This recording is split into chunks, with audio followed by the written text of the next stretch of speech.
It's my pleasure to call to the stage the Chief Financial Officer of TD Bank, Ms. Colleen Johnson, who will introduce our first dialogue. Colleen? Please join me in welcoming Tom Brokaw and the Honourable Joe Oliver to the stage.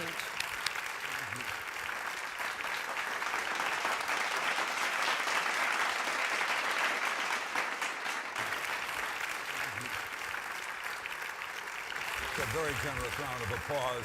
Nothing gave me more pleasure than the Olympics when they were in Canada, when I was assigned to do the opening essay, which I always try to do about the host country.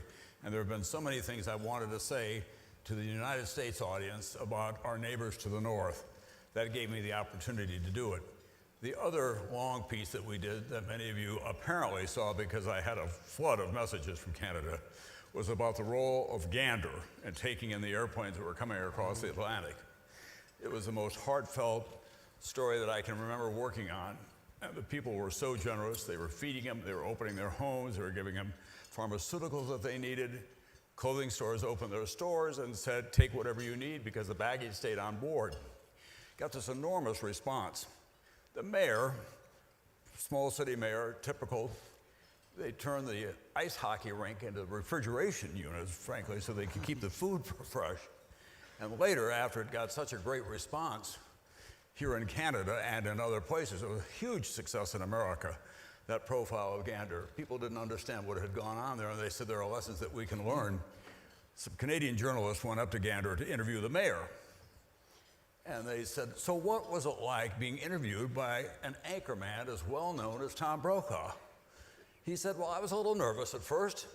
Then I thought, by God, I believe he's probably a little nervous interviewing the mayor of Gander. It was that great drop-dead Canadian droll sense of humor that played out there. I spent a lot of time in your country from sea to shining sea. I'm an active fisherman and I love the outdoors, and you have some of the most majestic scenery and important environmental places in the world. I fished all the way from the Maritimes across the country, owned land, in fact, for a time in British Columbia, but I couldn't divide my time between Montana and BC and the appropriate measures, so we got rid of that. But every time I come to Canada, it gives me a lift because this small country in terms of population managing this large landmass does it with such great elegance, and the feel that you have for coming here. It was tough going in the early days. I just found out recently that my grandfather was actually born in Winnipeg. His father was a railroad man from St. Paul, got temporary assignment, and he went up there. And over the years, I've had friends and teammates play in the CFL, and I've kept track of Canadian sports. And I insisted that we have Peter in that because Peter and I kind of grew up together in this business. He was the prince of anchormen, as I always described him. He wore an ascot. He was a great man, and it was heartbreaking when we lost him. And in such a short period of time, not too long after I left Nightly News and retired, and he said, lad, he'd always called me lad, he said, lad, I'm going to stay around for a while. And then not too long after that, of course, he was stricken with lung cancer. But Dan, Peter, and I had the best run, I think, of any of the anchors because we were all born as reporters, and then we had satellites to go with us wherever we went. So if there was a story breaking, jump on the airplane, know that you could get on the air from wherever you happen to be. And we ran into each other all over the world, all the way through 1989 when the world was convulsing in China and Russia and all the other places.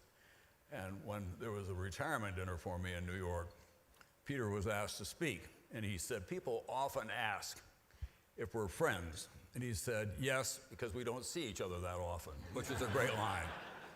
But he said, in fact, we are friends because we have the common bond of wanting to be reporters first and then anchors later. So it was a great loss. And I've always felt when I come to Canada, I feel the presence of Peter and his growing up in his formative years here. I also try to be as kind of binational as I can. Obviously carry an iPhone. Also carry a BlackBerry wherever I go.